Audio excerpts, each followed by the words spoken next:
A group of early humans stands around a fire as the light fades, and one of them begins to sway, almost without deciding to, as the rhythmic pounding of sticks against a hollow log fills the air. Within minutes, 3 more have joined, bodies moving in rough but unmistakable unison, feet stamping the same beat, arms rising and falling together as if some invisible thread now connects them. None of them were taught this. Nobody held a lesson on how to move or which steps came next.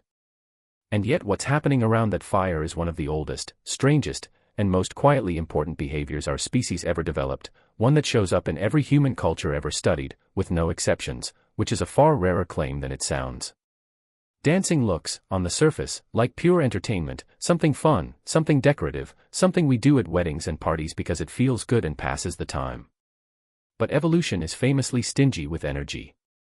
Moving the human body rhythmically for extended periods burns real calories, increases heart rate, and in a world where every wasted calorie could mean the difference between surviving a harsh season or not, a behavior that costly doesn't survive across every culture on Earth by accident. When a trait this expensive shows up universally, with no known exceptions among hunter-gatherer societies, ancient civilizations, or modern nations, that's usually evolutionary biology's way of telling you something important is actually going on underneath the surface. The most basic, almost mechanical explanation starts with rhythm itself, and humans have an unusually strong, almost involuntary relationship with rhythmic sound that very few other species share. Play a steady beat near most animals and they show no particular reaction beyond simple startling or ignoring it entirely. Play that same beat near a human, even an infant only a few months old, and something measurable happens. Heads bob, hands tap, bodies begin moving in time with the pulse before the child has any conscious awareness of what rhythm even is.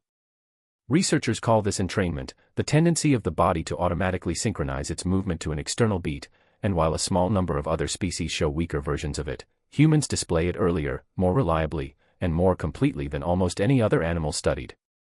This automatic synchronization isn't just a cute quirk of infancy, it appears to be doing real cognitive work from the very beginning of human development.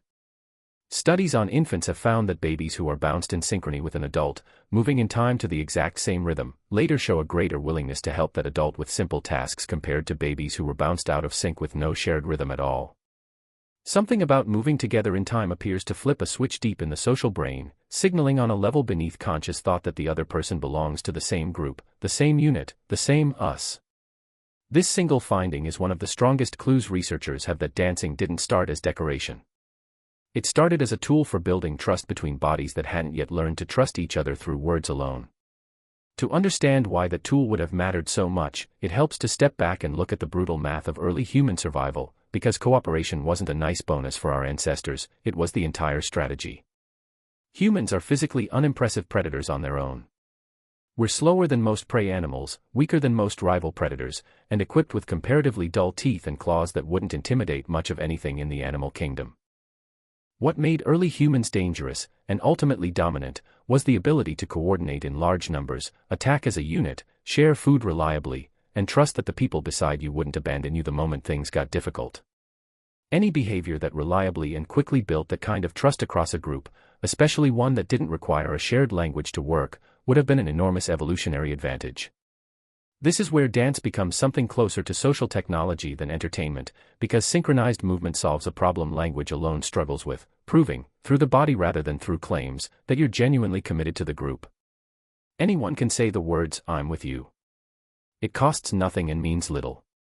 But matching your movement precisely to a dozen other bodies, staying in time, putting in the physical effort required to stay synchronized for minutes at a time, is a far harder signal to fake. Researchers studying group bonding have repeatedly found that synchronized movement, marching together, dancing together, even just tapping in unison, produces measurably stronger feelings of closeness, trust, and willingness to cooperate between participants compared to the exact same activity performed out of sync. There's a name for this effect in the research literature. It's sometimes called the muscular bonding hypothesis, originally proposed by the historian William McNeill after he noticed something strange about his own experience in military drill training decades earlier. McNeill described feeling an inexplicable sense of warmth and connection toward fellow soldiers purely from the act of marching in unison for hours, a feeling that had nothing to do with anything they'd said to each other and everything to do with the simple physical experience of moving identically, in time, side by side. He later argued that this same mechanism, bodies synchronizing together, may be one of the oldest tools humans ever developed for welding strangers into a cohesive, cooperative group, with dance as one of its earliest and most powerful expressions. Modern experiments have given this old idea surprisingly solid scientific backing. In one frequently cited study, researchers had small groups of strangers either move in synchrony together or move the exact same amount but completely out of sync with each other, then measured how willing each group was to cooperate afterward in an economic trust game involving real, if small, financial stakes. The synchronized groups consistently showed higher trust, more generous cooperation, and a stronger reported sense of connection to their group than the unsynchronized groups, even though both groups had spent the same amount of time together and engaged in physically identical amounts of movement. The only variable that changed was timing, whether bodies moved together or independently, and that single variable was enough to measurably shift how much strangers trusted each other afterward. If synchronized movement really did function as ancient social glue, you'd expect to find dance showing up specifically around the highest stakes moments in early human social life, and that's exactly the pattern anthropologists studying hunter-gatherer societies have documented repeatedly across unrelated cultures with no historical contact. Coming-of-age ceremonies, marking the moment a child becomes recognized as a full adult member of the group, are almost universally marked with dance in traditional societies studied around the world. Preparation for dangerous group hunts, in cultures ranging from southern Africa to the Arctic, frequently involves ritual dancing the night before, theorized to build the coordinated trust hunters will then rely on the following day when their lives may genuinely depend on each other's reliability. Grief and funeral rites, despite being emotionally about as far from celebration as a ritual can get, also incorporate dance with striking frequency across cultures, suggesting its core function may be less about a single emotion and more about binding a group together at exactly the moments when that bond matters most. War provides perhaps the starkest illustration of how seriously ancient and modern cultures alike have taken this connection between synchronized movement and group cohesion. The haka, performed by Maori warriors in New Zealand before combat and still performed today by New Zealand's national rugby team before matches, is built almost entirely around forceful, perfectly synchronized stomping, chanting, and gesture.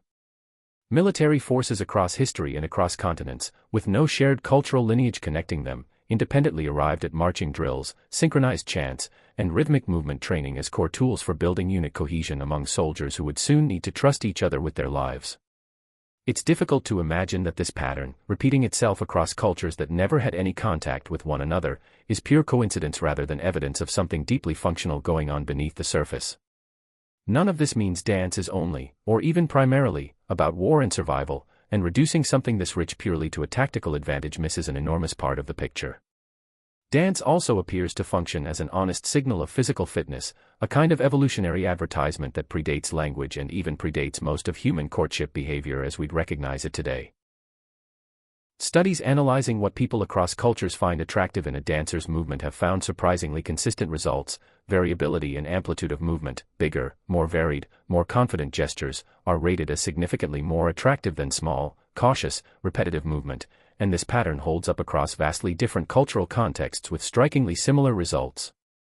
A body capable of large, controlled, energetic movement is, in a very real biological sense, advertising health, coordination, and physical capability to potential partners, the same way a peacock's tail advertises genetic fitness despite being metabolically expensive to grow and maintain. Children offer one of the clearest windows into how deeply automatic this entire behavior really is, because dance-like movement in response to rhythm appears astonishingly early in human development, well before any cultural teaching could plausibly explain it. Toddlers who can barely walk in a straight line will reliably begin bouncing, swaying, or stepping in rough time to music the moment they hear a clear beat, frequently before they've developed enough verbal language to be taught the concept of dancing at all. This early, untaught emergence strongly suggests that the capacity for rhythmic movement isn't something children passively absorb by watching adults, it's something closer to an innate behavioral program already present and waiting to be triggered by the right kind of auditory input from the very beginning. What's striking is how this single behavior manages to layer multiple powerful functions on top of each other simultaneously rather than serving just one purpose.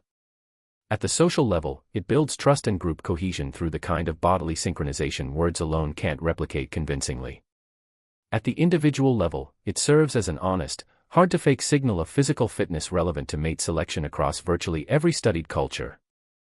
At the emotional level, it appears to regulate mood directly, Researchers studying dance have found it reliably triggers the release of endorphins, the body's own natural mood-elevating chemicals, an effect strong enough that some clinical therapy programs now use structured dance specifically to treat depression and anxiety. And at the cultural level, it functions as a vehicle for transmitting stories, values, and history across generations in societies that relied entirely on oral and physical tradition long before writing existed anywhere on Earth. Modern life has, in many ways, simply scaled and modernized something that was already deeply present in our prehistoric ancestors rather than inventing something new from scratch. The campfire dance that bonded a hunting party 50,000 years ago has been replaced by the wedding dance floor that bonds two families meeting for the first time, the concert crowd jumping in unison to the same song, the nightclub where strangers who will never exchange a single word still feel a strange, undeniable sense of connection purely from moving to the same rhythm together. The scale has changed enormously, and the cultural wrapping around the behavior looks completely different depending on where and when you look, but the underlying psychological mechanism, synchronized bodies building trust faster and more convincingly than words ever could, appears to be running exactly the same ancient program it always has, just dressed in modern clothing. Standing back from all of it, dance starts to look less like decoration sitting on top of human culture and more like one of the load-bearing pillars holding that culture up from underneath.